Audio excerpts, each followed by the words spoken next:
galera que estava orando, Deus, era coisa linda. Mas eu também estava aqui envolvido nesse meio desses louvores e já pude sentir muito a presença de Deus aqui. Então, fique com esse mesmo espírito. Eu gostaria que você trouxe a sua Bíblia, por favor, abra comigo no Evangelho de Lucas, no capítulo de número 17. Também vou estar lendo o versículo da carta de Paulo aos Coríntios, no capítulo número 1. Mas vamos ler aqui, irmãos, Lucas, capítulo 17. E Deus vem confirmando essa palavra, os louvores, a palavra do Bruno aqui. Todos acharam? Amém? Amém. Vamos ler, irmãos, a partir do versículo 26, que diz assim: Como aconteceu nos dias de Noé, assim será também nos dias do Filho do Homem. Comiam, bebiam, casavam e davam-se em casamento, até o dia em que Noé entrou na arca, e veio o dilúvio e os destruiu a todos. A mesma coisa aconteceu nos dias de Ló. Comiam, bebiam, compravam, vendiam, plantavam e construíam. No dia, porém, em que Ló saiu de Sodoma, choveu do céu fogo e enxofre, e os destruiu a todos. Assim será no dia em que o Filho do Homem se revelar. Naquele dia, quem estiver no telhado, tendo os seus bens em casa, não desça para pegá-los. Da mesma forma, o que estiver no campo, não volte para trás. Lembrai-vos da mulher de Ló. Qualquer que procurar salvar a sua vida, a perderá, e qualquer que a perder, a salvará. Digo-vos que naquela noite estarão dois numa cama, um será levado e outro será deixado. Duas estarão juntas moendo, uma será levada e a outra será deixada. Dois estarão no campo, um será levado e outro será deixado. Até aqui, irmãos. Aleluia. 1 Coríntios, capítulo número 11. Só vou ler mais um versículo aqui, irmãos. Apenas o versículo de número 26, que diz assim: Pois todas as vezes que comerdes este pão e beberdes este cálice, anunciais a morte do Senhor, até que Ele venha. Vou ler novamente, irmãos. Pois todas as vezes que comerdes deste pão e beberdes este cálice, anunciais a morte do Senhor, até que Ele venha. Glórias a Deus.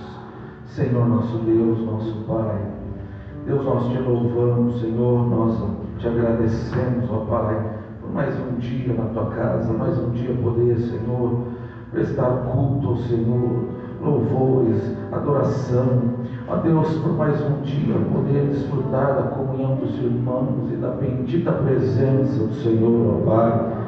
Te agradecemos, Senhor, por mais um dia poder ter o privilégio, Senhor, de estar aqui, ó Deus, para ministrar a tua palavra. Meu Deus querido e santo, como sempre peço, ó Deus, que o Senhor venha, ó Deus, trazer uma palavra de encontro à necessidade da tua igreja.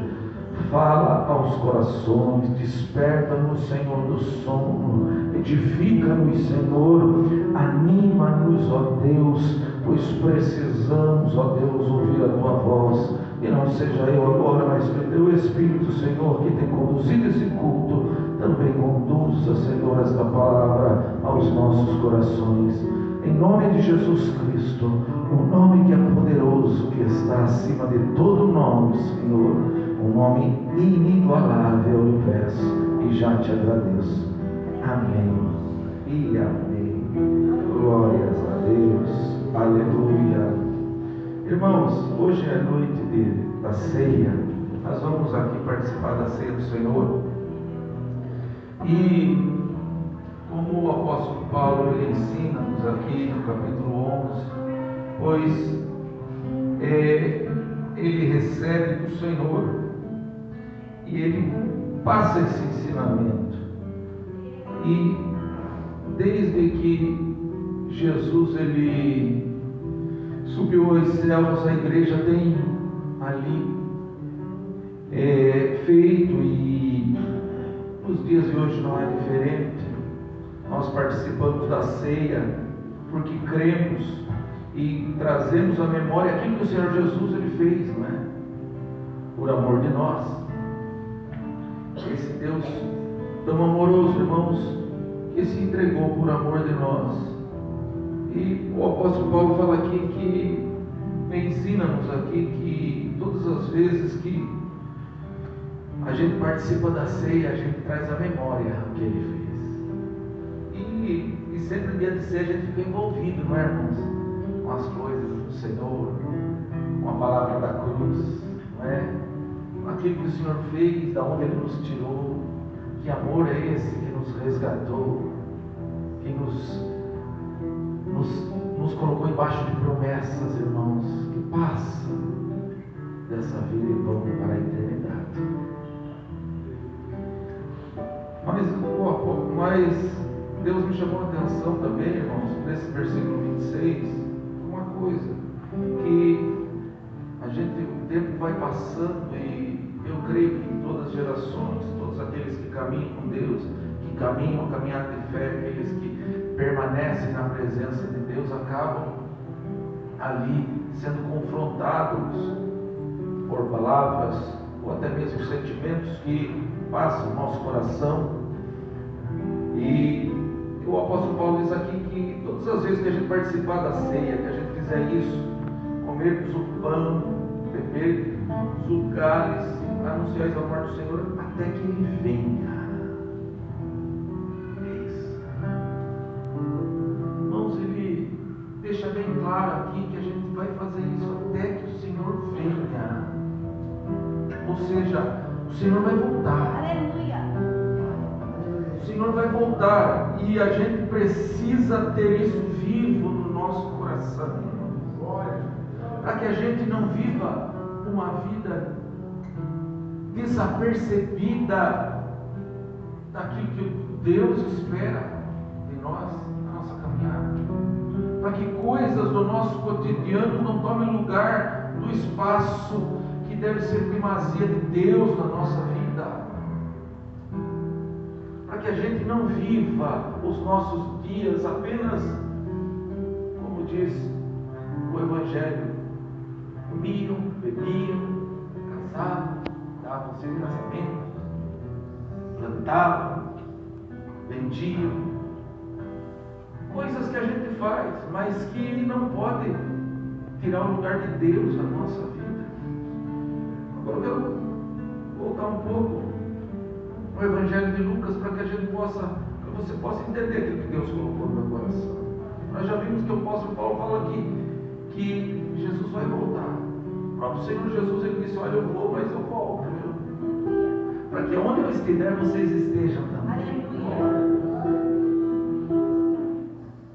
E ali, questionado pelos discípulos de quanto se daria ali essas coisas, Jesus ele começa a relatar algumas coisas, irmãos. Se a gente olhar para o Evangelho de Mateus, capítulo 24, a gente vai ver Jesus falando, olha, a respeito do princípio das dores, ele fala, olha, haverão guerras, rumores de guerras, haverão pestes, nações se levantarão contra nações se levantarão contra nações, reinos contra reinos, haverão terremotos em muitos lugares, sinais nos céus e na terra, mas isso precisa acontecer antes da vinda do Filho do Homem. E a gente normalmente fala, quando acontece algo assim, dessa magnitude, a gente fica observando, e aquele que é crente está ligado e fala assim, olha, terremoto de novo, olha, maremoto, tsunami, não sei na onde,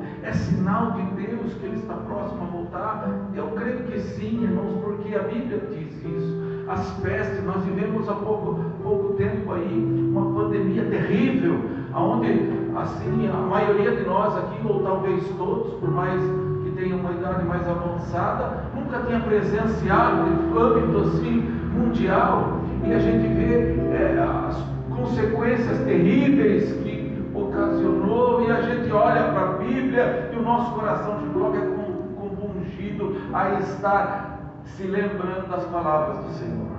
A peste. A gente olha para o tsunami que teve esses anos atrás no Japão, não é? E você vê aquelas filmagens, a água entrando, destruindo, levando tudo, coisa terrível. E Jesus disse: olha, muitos ficarão ali na expectativa por causa do bramido das águas, e muitos ficarão ali tenso, esperando o que será que vai acontecer. E a gente olha aquelas imagens, a gente fala: é um sinal na terra. Deus está próximo. O Senhor está próximo a voltar. Jesus falou isso. Mas o que Deus colocou hoje no meu coração é um sinal, irmãos, um pouco diferente, mas que talvez mais sutil e mais perigoso, que não é falado só nesse texto, mas que em outros textos a palavra de Deus nos alerta. Jesus, ele começa falando aqui, como aconteceu nos dias de Noé, assim será também nos dias do Filho do Homem. Mas o que tanto aconteceu nos dias de Noé? Comiam, bebiam, casavam, davam-se em casamento, até o dia que Noé entrou na arca e veio o dilúvio e os destruiu a todos. Irmãos, nós sabemos da história de Noé. Deus, ele chama Noé ali e fala: olha, meu filho, eu vou acabar com esse povo, a corrupção, a dureza do coração, a violência desse povo subiu até os céus, vou acabar com tudo.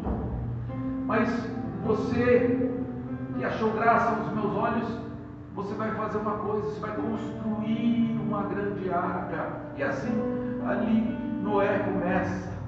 A Bíblia diz que não foi do dia para a noite, mas durante 150 anos aproximadamente, ele se empenhou com a sua família na construção daquela arca.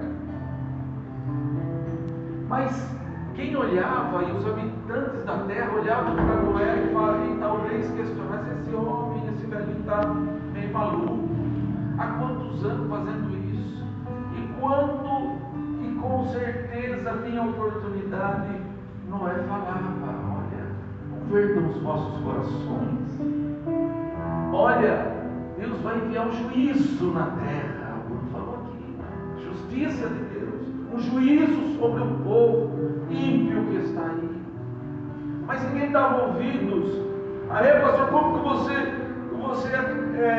tem certeza que Noé falava? Porque se você ler, irmão, o livro do apóstolo Pedro, a segunda carta de Pedro, quando o apóstolo Pedro fala a respeito, ele diz assim, olha, capítulo 2 diz assim: se ele não poupou o mundo antigo, embora preservaste Noé, pregoeiro de justiça, com mais 7 pessoas, ao trazer o dilúvio sobre o mundo dos ímpios. Se condenou à destruição as cidades de Sodoma e Gomorra, reduzindo-as a cinza e pondo-as, por exemplo, aos que viviam impiamente, e livrou ao justo Ló, que estava enfadado pela vida dissoluta dos homens daqueles. Olha que coisa! Pregoeiro de justiça. Ele falava, anunciava que isso iria acontecer. E Deus me chamou a atenção, sabe por quê, irmãos? Comiam, bebiam, casavam, se davam em casamento, mas não é coisa que todos nós fazemos aqui.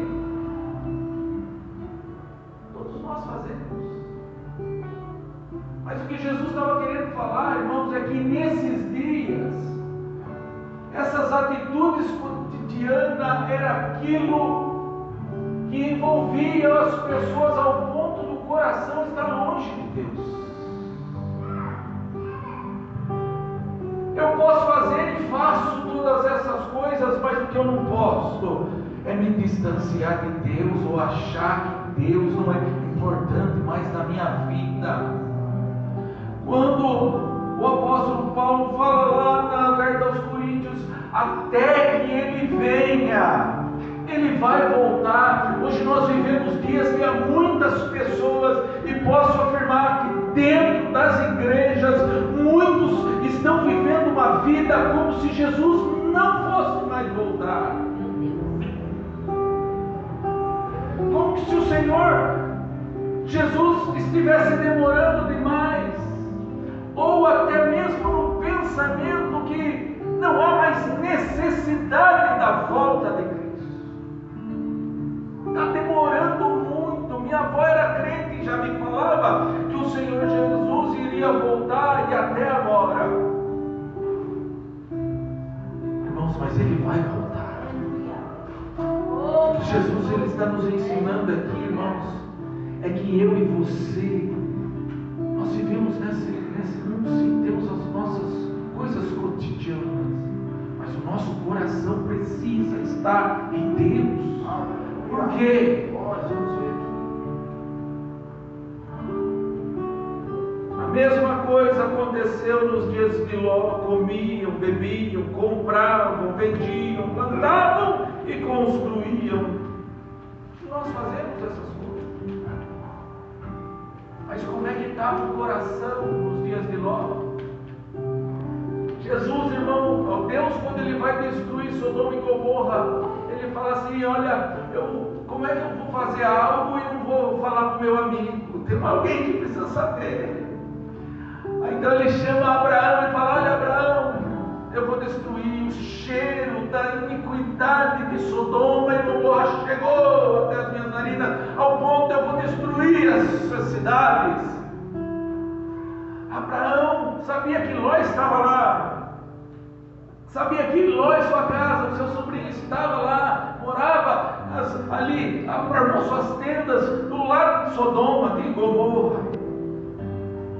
Então Abraão ele vai orar, vai conversar com Deus, irmãos, e olha só que coisa linda, Deus que ouve a oração nas nossas orações. Por isso você que está aqui hoje tem orado e ainda não alcançou a sua resposta, continua, viu? Deus tem ouvido sua oração.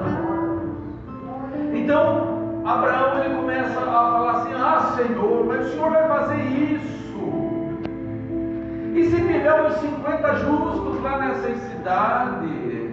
O Senhor vai destruir o justo, o injusto juntamente com o justo. O Senhor vai acabar com os justos por causa da maioria ser injusto. Não faria justiça o juiz de toda a terra. Ele sabia.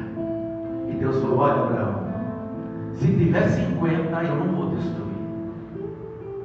E Abraão não se conteve e continuou: Senhor, mas se desses 50 faltarem 5, o Senhor vai destruir toda a cidade por causa de 5 que está faltando? E Deus olha para Abraão e fala assim: não, Abraão, se tiver 45 justos lá, eu não vou destruir essa cidade.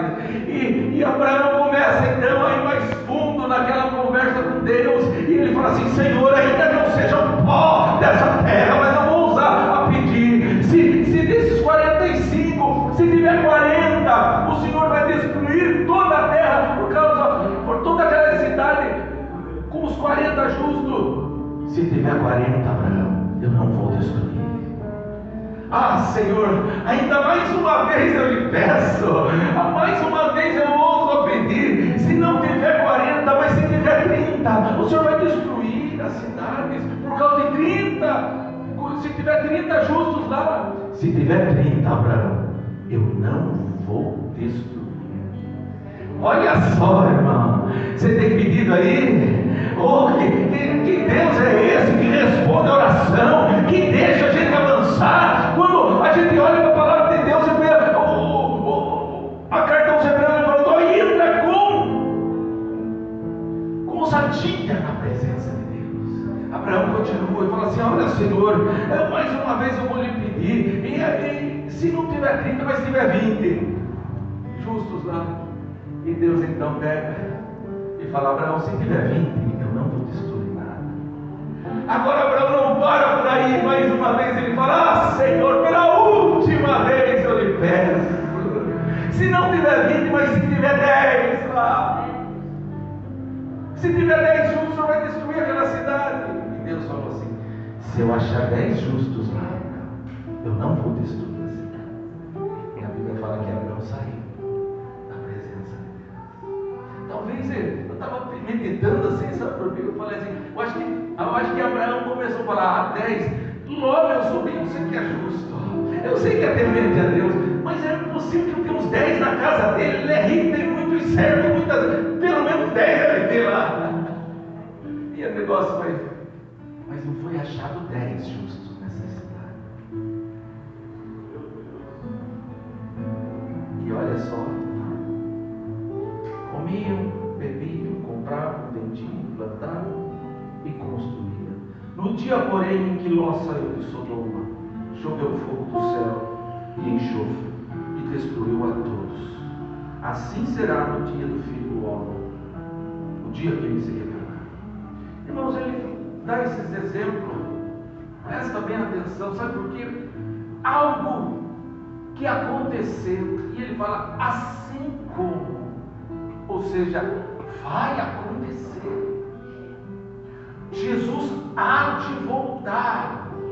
E aqueles que escutam e não estão se apercebendo vão receber a justiça do Deus justo. Mas aqueles, irmãos, que estiverem atentos vão desfrutar do amor e das promessas do Deus que é amor. Aleluia. Mas o que me deu, que Deus falou muito forte no meu coração é justamente isso. Olhem para a parábola das 10 virgens.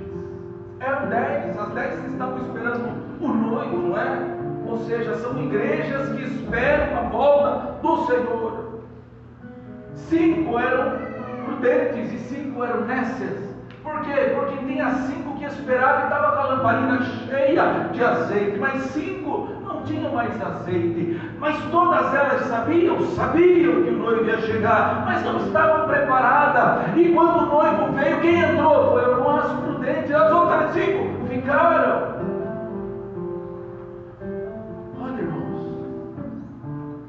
que coisa. É a igreja, esperava, sabia, mas ficaram. E nesses dias, irmãos, a gente começa a conversar com as pessoas, a ver ali as atitudes das pessoas, e a gente começa a ver que parece que espera, mas sem estar preparado. Parece que vive uma vida, mas não tem o coração de Deus, não está diligente na espera, não está ansioso pela volta do Senhor. Por quê? Porque acaba vivendo uma vida, muitas das vezes, longe daquilo que Deus espera de mim e de você, dando mais valores nas coisas dessa vida do que nas coisas do reino de Deus.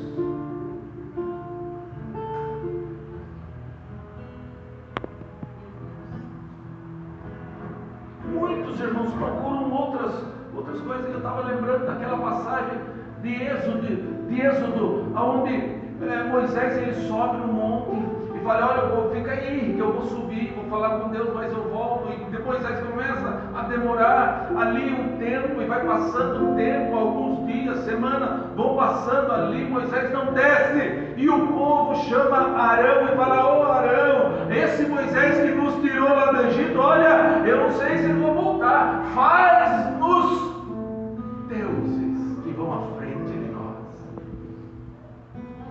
E hoje pessoas, irmãos, colocam a sua confiança em outras pessoas, em homens, e distanciam o coração de Deus. pegar o ouro das pessoas, fazer um bezerro de ouro. Presta bem atenção, irmãos. Fazer lá um bezerro de ouro, e as pessoas ali começaram a cultuar aquele bezerro de ouro como se fosse o Deus que ia à frente daquele povo. Por quê? Porque Moisés está demorando. Na demora do Senhor Jesus, para muitos, hoje é substituída a figura do Senhor Jesus por outras pessoas, outros deuses, e para muitos não precisam mais. Mas a Bíblia diz que quando Moisés desceu, irmãos, ele pegou o povo distraído. Estavam tudo ali fazendo uma festa em volta do bezerro de ouro. As tábuas da lei, Moisés, que Deus havia escrito, Moisés quebra, fica irado. E aqueles que estavam ali, que encabeçaram aquilo, acabaram recebendo juízo. Porque ele pegou o Espírito. Jesus não está demorando para voltar, irmãos. Ele tem um dia certo, é que eu e você não sabemos. Mas o que a gente precisa é estar preparado. É estar atento. Pastor, como é que eu faço isso de uma forma prática e bem rápida e sintetizar isso? É viver uma vida conforme o Senhor espera, se distanciando do pecado e daquilo que desagrada a Deus e servindo a Deus naquilo que nós precisarmos. Isso.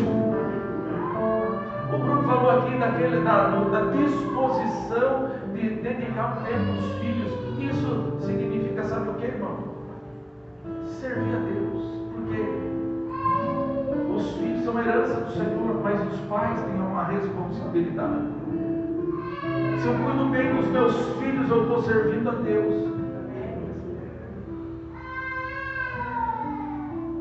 E olha só, irmãos, hoje nós vivemos dias então que muitos estão desapercebidos. E não adianta, irmãos, falar, não, eu estou bem, porque quem sabe mesmo é o Senhor. É por isso que no dia de Santa Ceia, o apóstolo Paulo vai dar outro ensinamento, fala assim: olha, examine-se o homem a si mesmo, olha para você, olha para a sua vida, dá uma olhada se você está ali bem, antes de participar. Ô pastor, não quero, não, quero que todos participem, mas esta análise, isto diz examinar-se, todos precisamos fazer, irmão. Sabe por quê? Porque aquilo que não está bom, eu e você, nós sabemos. Não está falando para mim analisar a vida de um, para o pastor analisar a vida do outro. Examine-se o homem a si mesmo. É hora de eu e você olhar e falar assim: olha, não estou bem nisso, eu estou meio distraído com as coisas de Deus, estou fazendo algumas coisas que desagradam ao Senhor. Hoje é dia de eu sair daqui falando: Senhor, eu quero mudar a minha vida nisso, e em nome de Jesus, aquilo que eu tiver força, Senhor, me ajuda. É essa a disposição do nosso coração, sabe, irmão? Porque tem coisa que é difícil da gente desapegar, da gente renunciar, da gente abrir mão, mas aquilo que nós não podemos, tem um Deus no céu que é poderoso para nos ajudar. Quando Ele vê sinceridade no nosso coração, Deus, Ele nos ajuda.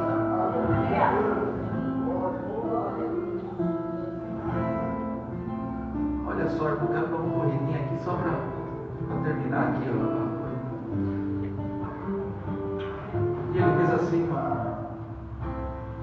naquele dia, quem estiver no telhado, tendo seus bens em casa, não desça para pegá-los. Da mesma forma, o que estiver no campo, não volte para trás. Lembre-se da mulher de Ló. Lembrai-vos da mulher de Ló. Quem lembra da mulher de Ló aqui? O que aconteceu com ela? Virou o quê? Uma estátua de sal. Por quê? Porque ela olhou para trás. Havia uma recomendação: não olhe para trás, continue na frente, não de maneira nenhuma, não olhe para trás. Olha o que está acontecendo lá em Sodoma e Gomorra. Mas ela virou para trás. Isso tem um simbolismo, sabe por quê? Que a gente precisa caminhar rumo ao Senhor nesses dias, sem olhar para as coisas de lá de trás.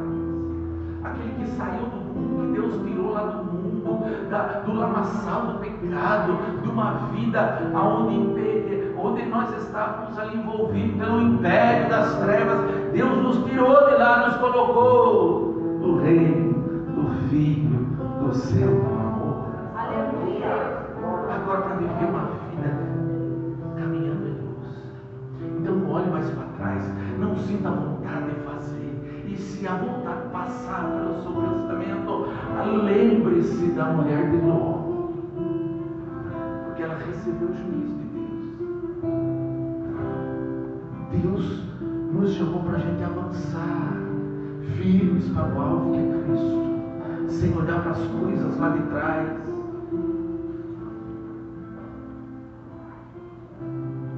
Olha, irmãos, qualquer que procurar salvar a sua vida perderá, e qualquer que a perder salvará. Pois digo que naquela noite, olha, irmão, que coisa tremenda aqui, que naquela noite estarão dois numa cama, um será levado e o outro será deixado. Duas estarão juntas moendo, ou seja, trabalhando, uma será levada